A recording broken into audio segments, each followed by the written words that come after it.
Olá a todos, eu sou o professor Paulo Henrique Silva Godoy, do Centro Universitário da Instituição Toledo de Ensino. Sou também procurador do Estado de São Paulo. O nosso tema de hoje é o conflito entre conjugadas. Um tema bastante interessante, um tema relevante para o estudioso do direito, para o profissional, um tema que ainda não há um certo consenso, nem na doutrina e nem na jurisprudência, embora haja uma certa tendência por parte do STJ em firmar o entendimento de que a primeira decisão que formou a conjugada é a que deve prevalecer sobre a primeira. Bom, antes de a gente considerar o tema propriamente dito sobre conflito entre conjugadas, vamos falar um pouco sobre a questão propriamente dita da conjugada. Nós sabemos que os processos, de modo geral, nós vamos ter a formação da conjugada quando ocorre o trânsito em julgado, ou seja, quando não há mais a possibilidade da interposição de recursos ou também pelo fato de terem se esgotado os recursos. Então, uma decisão judicial, ela se tornará imutável, indiscutível, quando não for mais possível o ataque, quando não for mais possível a impugnação, quando você não pode mais recorrer. Daí se dá aquilo que nós chamamos de coisa julgada formal, ou também chamada por alguns autores de preclusão máxima. Em havendo essa imutabilidade interna, a preclusão máxima ou a conjugada formal, nós vamos verificar se essa decisão judicial é ou não de mérito, ou seja, se resolveu efetivamente o conflito entre as partes. Nós temos decisões judiciais que não resolvem o conflito, resolvem apenas o processo. São as chamadas decisões terminativas ou decisões em que não há resolução do mérito, de acordo com o artigo 485 do novo CPC, do CPC de 2015. Então, nós temos algumas situações em que o processo chega ao final, porém não há solução do conflito. O juiz encerra o processo por um aspecto formal e aí, nesse caso, nós teremos apenas uma imutabilidade interna, que é a coisa julgada formal.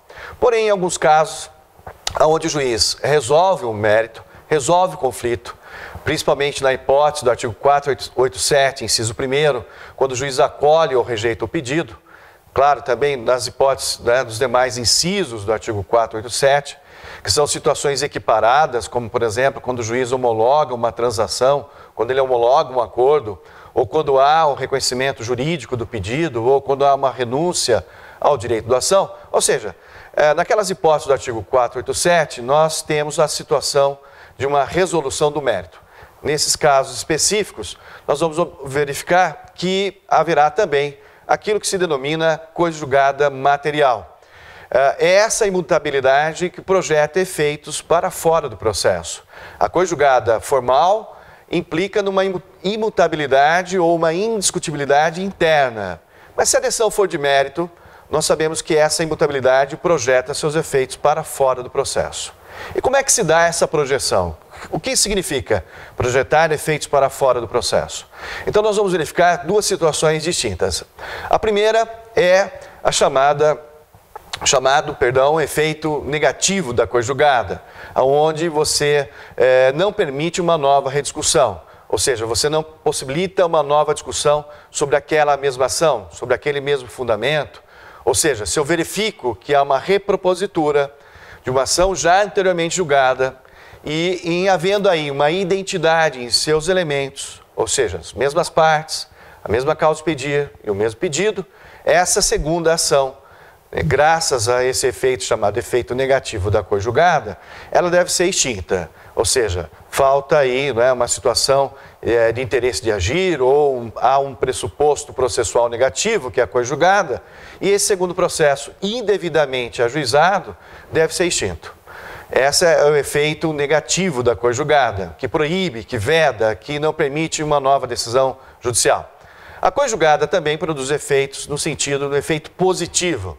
Esse é um efeito não tão discutido, não tão falado, e às vezes até pelos alunos não se observa tanto, mas é um efeito em que o juiz, em um segundo processo, ele fica vinculado ao processo que foi decidido anterior.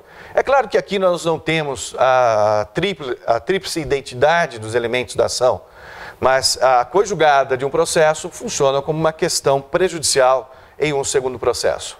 Há um exemplo clássico dado pelo professor Ovídio Batista, no sentido de que nós teríamos uma ação de alimentos e nessa ação de alimentos há possibilidade ali de uma decisão e um questionamento sobre a questão da paternidade. Então vejam bem, se eu tenho uma ação investigatória de paternidade e o juiz diz, fulano é pai, e por alguma razão nessa ação de investigação de paternidade não se cumulou o pedido de alimentos, na segunda ação de alimentos, o juiz quando vai decidir os alimentos não pode fugir da decisão anterior que já determinou a questão da paternidade. Ou seja, a paternidade decidida na primeira ação funciona como uma questão prejudicial na segunda ação de alimentos. E o juiz, portanto, fica vinculado àquilo que foi decidido no primeiro.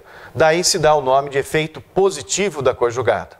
Mas vejam bem, aqui o que nos interessa é o conflito entre coisas julgadas. E nós vamos analisar o aspecto do efeito negativo. Ou seja, numa situação excepcional, nós temos uma segunda propositura de uma ação idêntica a uma anterior, ou seja, os três elementos são os mesmos, mas por alguma razão o réu, talvez até por ter um grande volume de ações, um caso, por exemplo, até mesmo da fazenda pública ou grandes empresas em que o número de demandas é excessivo, não se identifica uma ação anterior onde ocorreu a formação da coisa julgada. Então não há alegação do réu de uma defesa de coisa julgada. Ele pode fazer essa defesa, normalmente será feita em preliminar da contestação, mas isso não é feito, escapa de um controle. E também se escapa de um controle por parte do juiz, do magistrado, que tem dever de reconhecer a coisa julgada nesses casos. Então, nem a parte, nem o juiz reconhece a coisa julgada anterior e esse processo também transita em julgado.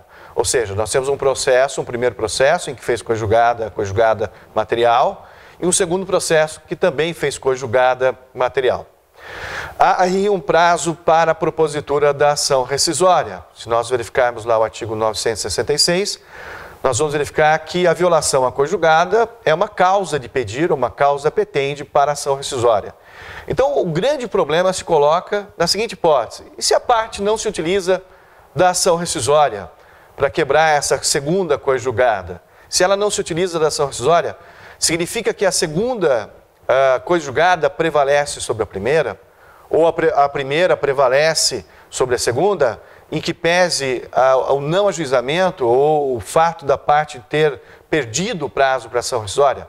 Como eu disse no início, é um tema polêmico, que ainda existe bastante divergência no âmbito dos tribunais, no âmbito da doutrina, e que o STJ tem procurado resolver e procurado firmar um entendimento sobre a questão. No STJ nós encontramos entendimentos no sentido de privilegiar a segunda decisão, como também encontramos entendimentos mais recentes privilegiando a primeira decisão. Particularmente entendo que deva prevalecer a primeira decisão judicial, já que a segunda decisão judicial foi proferida ao arrepio de um pressuposto processual, que é a coisa julgada. O fato de não ter sido proposta uma ação rescisória não retira a força e a eficácia da primeira decisão judicial. Então nós temos aí um sério problema. Como resolver essa questão? Existem autores que defendem a possibilidade do ajuizamento da ação rescisória mesmo após o decurso do prazo de 2 anos, ou seja, mesmo após o prazo decadencial da ação rescisória, você pode promover a rescisória, sem essa questão do prazo. Nesse sentido, é a posição do professor Sérgio Rizzi. Mas existem também alguns autores, inclusive o professor Luiz Guilherme Marinoni e o professor Daniel Mitidiero, em obra recente, que escreveram sobre a ação rescisória, defendem a possibilidade de uma ação declaratória de ineficácia. Então, o advogado, o profissional, que por alguma razão não sendo ajuizada, não sendo proposta uma ação rescisória, teria a possibilidade de uma ação declaratória de ineficácia. Também existem autores que sustentam que há aí uma nulidade absoluta. Em havendo uma nulidade absoluta dessa segunda decisão judicial, caberia uma ação declaratória de nulidade, a antiga ação, a antiga querela nulitatis insanabis. Então seriam esses os caminhos a serem percorridos por alguém que eventualmente deixou escoar o prazo decadencial da ação rescisória. Mas o tema é polêmico, ainda precisa ser mais debatido, mais discutido, Existem soluções em alguns países, né, estrangeiros, como é o caso de Portugal, o CPC português de 2013, seguindo já o que já tinha no seu código anterior, estabelece que deve prevalecer sempre a primeira decisão judicial. Bom, eu encerro por aqui, é apenas uma noção sobre o tema, uma visão geral sobre o conflito entre conjugadas. É um tema bastante importante, como eu disse, e convido a vocês a curtirem o nosso canal, TGP Descomplicada. Podem fazer a busca no YouTube pelo TGP Descomplicada ou pelo meu nome, Paulo Henrique Silva Godoy. Convido também vocês a curtirem o canal da IT no YouTube, da Instituição Toledo de Ensino, um canal oficial nosso, onde o vídeo também será disponibilizado. Um grande abraço e até o nosso próximo encontro.